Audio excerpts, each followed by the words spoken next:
You see that right there? That is not a veteran. That is not a first-round pick. That is not someone this franchise spent months evaluating at the combine and multiple draft boards debating. That is an undrafted rookie free agent that the Chicago Bears quietly scooped up while most of the football world was focused on the big names and the big headlines and the big money, and he is out there at minicamp moving people, physically moving grown NFL men.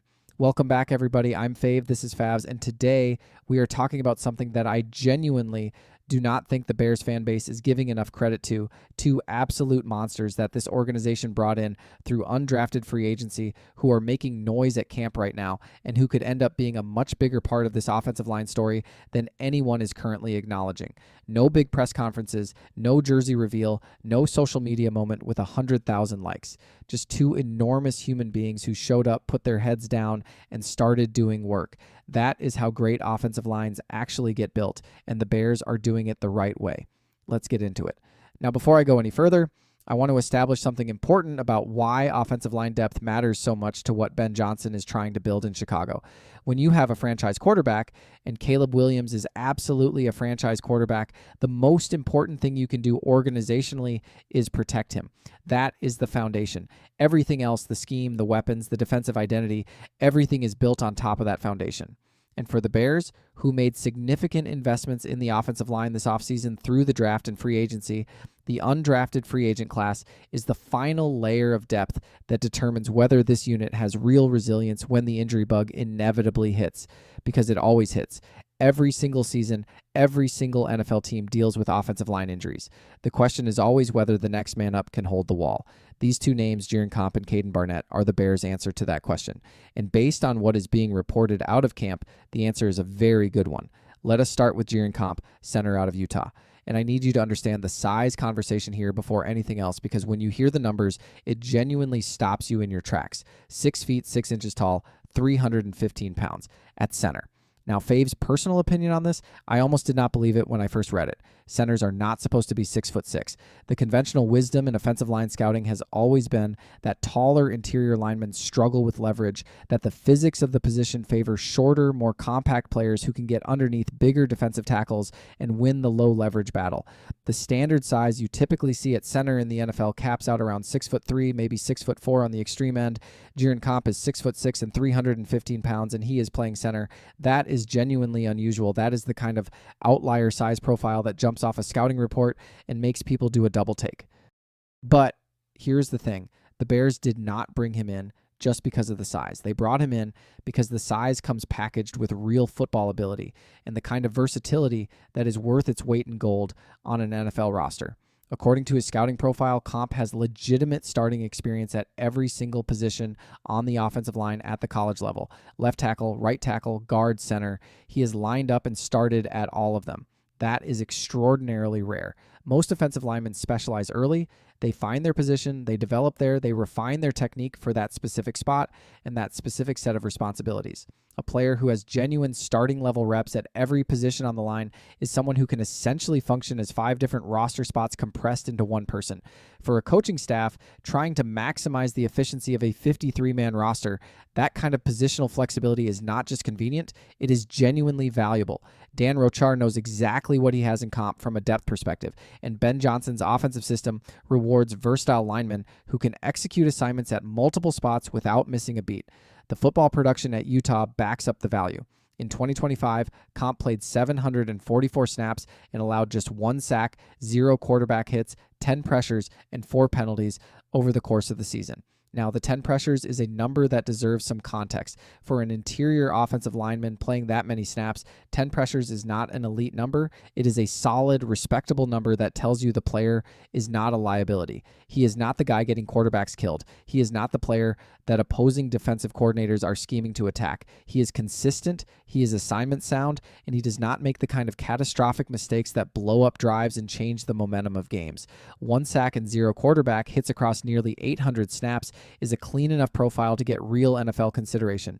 His scouting report lists him as a high football IQ player, someone who is excellent at scanning defensive fronts before the snap, communicating protections to the rest of the line, and diagnosing complex stunts and blitzes almost instantaneously. For a center specifically, that is the most critical cognitive skill set you can have. The center is the quarterback of the offensive line. The center is responsible for identifying the defensive alignment, calling out the Mike linebacker, communicating the protection scheme, and making sure every single player on the line is on the same page before the ball is snapped. If the center gets that wrong, the entire protection breaks down, and the quarterback is in trouble regardless of how well the individual linemen execute. Comp's ability to do that job, to read defenses, communicate assignments, and keep the line aligned is the most important part of his value as a prospect. His locker room character comes up consistently in the reports as well. Team captain at Utah, highly disciplined, regarded as a strong culture setter, and there is a reason for that. Comp is 26 years old, which is older than your typical undrafted rookie, and the reason for that age gap is something that Fave genuinely respects. He took a 2-year mission trip to Brazil before starting his college football career. That is not a red flag.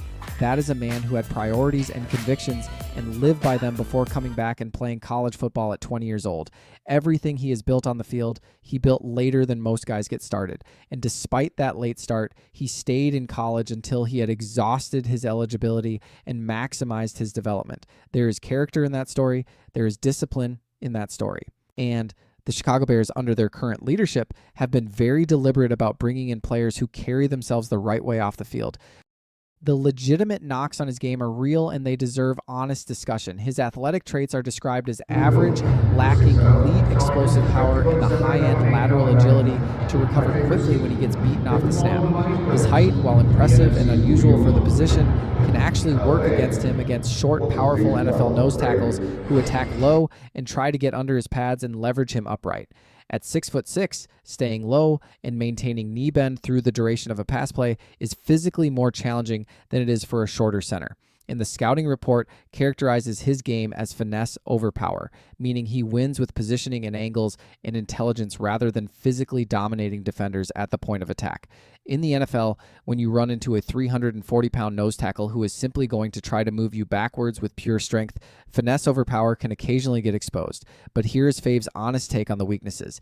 Every undrafted free agent has weaknesses. If he did not have weaknesses, he would have been drafted. The question is whether the weaknesses are the kind you can coach around, develop away from, or simply manage through smart scheme and deployment. And for a player who is going to be a depth piece and potential practice squad contributor on an offense run by one of the most creative offensive minds in football in Ben Johnson, the answer is yes. The Bears can use Comp in specific situations that play to his strengths. They can keep him away from matchups that expose his weaknesses.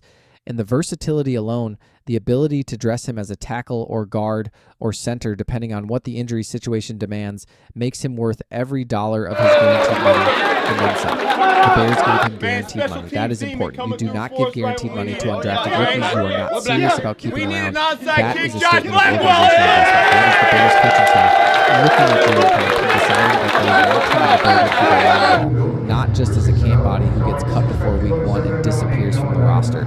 When guaranteed money goes to an undrafted free agent, it means somebody in that building genuinely believes in the player. And given what is being reported out of minicamp about how these guys are performing, that belief appears to be justified. Now let's talk about the other monster, and I want to start with the nickname because it is genuinely one of the best I have heard in years. Kaden Barnett, the Vanilla Gorilla. Out of Wyoming, 6'5" tall, 320 pounds at the guard position, 22 years old, and according to everything coming out of Bears camp, an absolute force of nature who is already getting attention for his physical dominance in practice. The Vanilla Gorilla, Fave's opinion, best undrafted rookie free agent nickname since at minimum the last great undrafted rookie free agent nickname. This man's personal brand is already built, and he has not played a single NFL snap. I love it. But the nickname is obviously not why the Bears invested over $250,000 in guaranteed money in Barnett before they even got around to signing some of their actual draft picks. That number is worth saying again slowly. Over $250,000 in guaranteed money to an undrafted rookie free agent before their own drafted players got their contracts finalized. That tells you everything you need to know about how serious the Bears organization is about this particular player. When you spend that kind of guaranteed money on someone who did not get selected in 7 rounds of the NFL draft, you are making a statement. You are saying, we have evaluated this player thoroughly, we believe in what he can become, and we are willing to put real financial commitment behind that belief before someone else swoops in and steals him. Barnett played for Wyoming during his collegiate career, And the production at the guard position tells a compelling story. In 10 games last season, he played 792 snaps and allowed 1 sack, 6 quarterback hits, 18 pressures, and 4 penalties. Now, interior offensive linemen, guards specifically, typically carry worse pass protection statistics than tackles or centers because of the positioning. Guards are right in the middle of the action on almost every play. The defensive tackles they face are often the biggest, strongest, most physically dominant players on the defense, and the blocking assignments for guards in both run and pass protection tend to be the most physically demanding on the line. So when you adjust for context, Barnett's production numbers at Wyoming read as solid. Not perfect, not elite, but absolutely the profile of a player with legitimate NFL-level ability who simply slipped through the draft because of small school exposure and the statistical noise that comes with playing at Wyoming rather than Alabama or Ohio State. What makes Barnett so attractive from a physical standpoint starts with his size and build. 6'5", 320 pounds with 33.5-inch arm length. His scouting report describes him as built like a refrigerator, and that is not a poetic flourish. That is a functional description of how he is constructed. That arm length and that frame allow him to naturally absorb force at the point of contact in a way that shorter, less muscled linemen simply cannot replicate. When a 320-pound defensive tackle fires off the ball and tries to walk a guard back into the quarterback's lap, the question is whether the guard has the anchor strength to stop the momentum and reset the battle. Barnett has that anchor. His baseline strength to absorb NFL-level power and bull rushes is described as excellent, which means he is not going to be a liability against the biggest, heaviest interior rushers the league throws at him. The athleticism data is genuinely eye-catching for a player his size. He clocked a 4.55-second 20-yard shuttle at his pro day, and that specific metric is historically tied to high starter success rates for interior offensive linemen. The 20-yard shuttle measures short area lateral burst and change of direction ability, which are exactly the physical traits that allow interior linemen to execute zone blocking schemes that require movement angles and quick lateral slides to seal defenders. And Ben Johnson runs a zone-based run game. The Bears' offensive system is designed around movement and angles and lateral execution from the offensive line. Kaden Barnett's athletic profile, specifically that shuttle time for a 320-pound man, is almost tailor-made for what this offense is asking its linemen to do. He shows the ability to wash 3 techniques down the line and seal defensive tackles inside to create clean running lanes, which is exactly what a zone scheme demands from its guards. And in pass protection, he is described as effective in short sets, which means he is winning the early part of pass protection battles and giving quarterbacks the time they need to go through their progressions. That is Caleb Williams stuff. That is the kind of guard play that makes a franchise quarterback's life easier and lets an offense run at full speed without the quarterback constantly worried about pressure collapsing from the inside. His weaknesses are real, and I'm not going to gloss over them. His lateral movement is described as heavy-footed, meaning he lacks the elite lateral quickness and agility to consistently slide and mirror interior pass rushers who attack the extreme outer edges of his frame. His execution on combination blocks, those critical double-team situations where 2 linemen start blocking 1 defender and 1 releases to the second level, can look choppy. His technique is described as segmented rather than fluid, which creates moments where he misses clean contact on linebackers and leaves plays on the field. And perhaps most concerning for long-term development, he has a tendency to lose his knee bend as pass plays progress, standing tall and giving up leverage over the course of a rep rather than maintaining the low bent knee position that generates power throughout the entire block. That standing tall tendency is something Dan Richard is going to work on relentlessly, because if you let that habit calcify at the NFL level, it becomes an exploitable weakness that sophisticated defensive coordinators will scheme to attack. But Fave's take on Kaden Barnett is genuinely optimistic, and here is why. He is 22 years old. He is a physically gifted, athletic, powerful interior offensive lineman at 22 years old with a frame that can absorb significant strength and conditioning investment and get even better. The weaknesses in his game are largely technical: leverage issues, combination block timing, lateral recovery. Those are coachable.